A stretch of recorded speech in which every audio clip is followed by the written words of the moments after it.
আপনি কি গোপনে বিয়ে করেছেন? আপনার গার্ডিয়ান অর্থাৎ বাবা মা কি মানছেন না? বাবা মায়ের কথা মেনে তালাক দিবেন নাকি রাখবেন, বুঝতে পারছেন না? আমার এই ভিডিওতে আপনার জন্য সমাধান রয়েছে। ভিডিও স্ক্রিপ্ট করে দেখবেন না, কারণ একটু কথা মিস হলেই অর্থ পরিবর্তন করে ভুল বুঝতে পারেন। তাই সম্পূর্ণ ভিডিও দেখুন।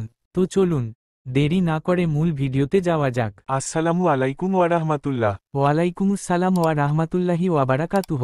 কেমন আছেন আব্দুস সামাদ ভাই? আলহামদুলিল্লাহ ভালো আছি। আপনি কেমন আছেন আব্দুল্লাহ ভাই? আমিও আলহামদুলিল্লাহ ভালো আছি।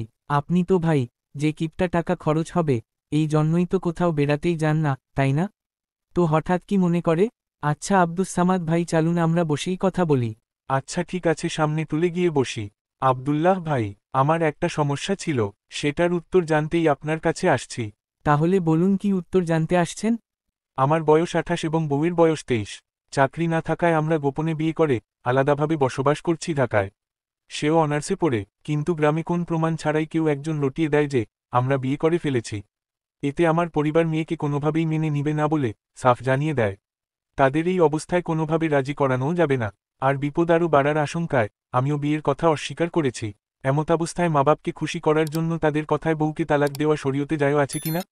আমরা কেউ কাউকে ছাড়তে চাই না, ছাড়া সম্ভবও না, দুইজনেই শরিয়া অনুযায়ী জীবন যাপনের চেষ্টা করছি। জবাব চাই। ভাই, প্রকৃতপক্ষে গোপন বিয়ে অসামাজিক, অমানবিক, অকৃতজ্ঞতাপূর্ণ, লজ্জাপূর্ণ কাজ। এজন্য বিয়ের ক্ষেত্রে গোপনীয়তা ইসলাম পছন্দ করে না। এই যে আপনাদের এত বিপত্তির পেছনে রয়েছে গোপন বিয়ে, ইসলামের নির্দেশনা হল أعلنوا النكاح.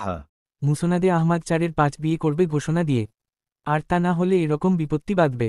হাদিসে এসেছে, আয়েশা রাই বর্ণনা করেন, রাসূলুল্লাহ এক সাহাবীর বিয়ের খবর শুনে নির্দেশ দেন, أعلنوا هذا النكاح واجعلوه في المساجد واضربوا عليه بالدفوف. বিয়ের ঘোষণা প্রদান কর এবং মসজিদে তা সম্পাদন কর, আর এ জন্যে দফ পেটাও। তিরমজি 1089। নিন্দনীয় হলেও বিয়ে যেহেতু গোপনে করেই ফেলেছেন, এখন এই বন্ধন রক্ষা করতে হবে। মনে রাখবেন, এটি কোনো ছেলেখেলা নয়। এটি হল আল্লাহ তাআলা কর্তৃক প্রদত্ত ও নির্দেশিত নারী পুরুষের সারা জীবনের একটি চিরস্থায়ী পবিত্র বন্ধন। ইসলামে তালাকের সুযোগ রাখা হয়েছে খুবই অপছন্দনীয়ভাবে। স্বামী স্ত্রীর পারস্পরিক সম্পর্ক যখন তিক্ত পর্যায়ে চলে যায় এবং সমাধানের কোনো পথ থাকে না, তখনই তালাক দেওয়া হয়ে থাকে।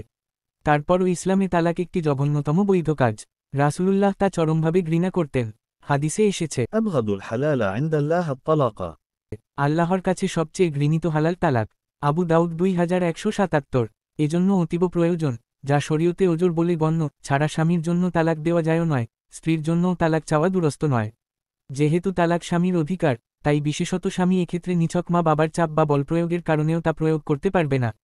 কারণ সৃষ্টির আনুগত্যের সীমারেখা বর্ণনা করতে গিয়ে রাসূল বলেন, فإن أمر بمعصية فلا سمع ولا طاعة. অর্থাৎ অসৎকাজে আনুগত্য নয়, আনুগত্য কেবলমাত্র সৎকাজের ক্ষেত্রেই হতে হবে। সহিহ বুখারী 7145। সুতরাং আপনি এখন যা করবেন তা হল, অস্বীকার করে অন্যায়ের পর অন্যায় আর নয়, বরং মা বাবার সঙ্গে এই বিষয়ে খোলাখুলি আলোচনা করুন। আপনি তাদের সঙ্গে অকৃতজ্ঞতাপূর্ণ আচরণ করেছেন, তা তাদের কাছে স্বীকার করে নিন। পাশাপাশি এটাও বুঝিয়ে বলুন যে আপনি তাদের সঙ্গে যে অন্যায় আচরণ করেছেন, এর শাস্তি আপনি পেতে পারেন, আপনার স্ত্রী নয়। এর প্রতিকার হিসাবে তালাকের মতো দুর্ঘটনা ঘটলে তা হবে আরেকটি অন্যায়।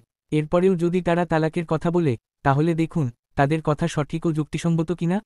যদি তাদের কথা সঠিক ও যুক্তিসঙ্গত হয়, সে কারণে তালাক ছাড়া আর কোনো পথ বাকি না থাকে, পাশাপাশি যদি তালাক প্রদান করার দ্বারা আপনার জিনায় জড়িয়ে পড়ার সম্ভাবনা না থাকে, তাহলে পিতা মাতার সন্তুষ্টির জন্য স্ত্রীকে তালাক দিতে হবে। عبد الله بن عمر عن أبيه قال: كانت لي امرأة كنت أحبها وكان أبي يكرهها فقال لي طلقها فأبيت فأتى رسول الله صلى الله عليه وسلم فذكر ذلك له فقال: طلقها فطلقتها.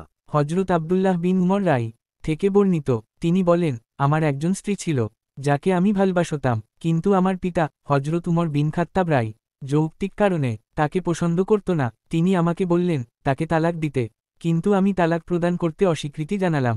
তখন আমার পিতা রাসূলের কাছে বিষয়টি উপস্থাপন করলে রাসূল বললেন তাকে তালাক দিয়ে দিতে। ফলে আমি আমার স্ত্রীকে তালাক প্রদান করি। মুসনাদে আবু দাউদ 43 1931, মুসনাদে আহমাদ 4712, সুনানে আবু দাউদ 5138। পক্ষান্তরে কারণ যদি সঠিক না হয়, কেবল বউয়ের প্রতি ঈর্ষাবশত হয়, তাহলে তালাক দেওয়া আপনার জন্য জায়েজ হবে না। পরিশেষে আপনাকে ধৈর্য ধরার এবং বাবা মায়ের সঙ্গে কোনো অবস্থাতেই অসদাচরণ না করার পরামর্শ দিচ্ছি। আপনার স্ত্রীকে তাদের সাথে এমন ভালো ব্যবহার দেখাতে বলুন, যাতে মন নরম হয়, আর অবশ্যই আল্লাহর কাছে দোয়া অব্যাহত রাখুন। তিনিই প্রকৃত সমাধানদাতা। আশা করি আপনার সঠিক উত্তরটি পেয়েছেন। জি আব্দুল্লাহ ভাই, আপনি এত সুন্দর করে বুঝিয়েছেন। এরপরও কি না বুঝার কিছু আছে? থাকলে প্রিয় দর্শক শ্রোতা, আপনারা যদি না বুঝে থাকেন আমার বন্ধু আব্দুল্লাহ ভাইয়ের উত্তরটি, তাহলে অবশ্যই কমেন্ট করে বলবেন। ইনশাআল্লাহ তিনি উত্তর দিতে চেষ্টা করবেন। আরেকটা কথা বলে রাখি, এই ভিডিওটি দেখে যদি আপনার একটু উপকার হয়ে থাকে, তাহলে অবশ্যই আমাদের চ্যানেলটি সাবস্ক্রাইব এবং ভিডিওতে একটি লাইক দিতে ভুলবেন না। কারণ একটা ভিডিও বানাতে অনেক সময় এবং অনেক কষ্ট হয়। ধন্যবাদ।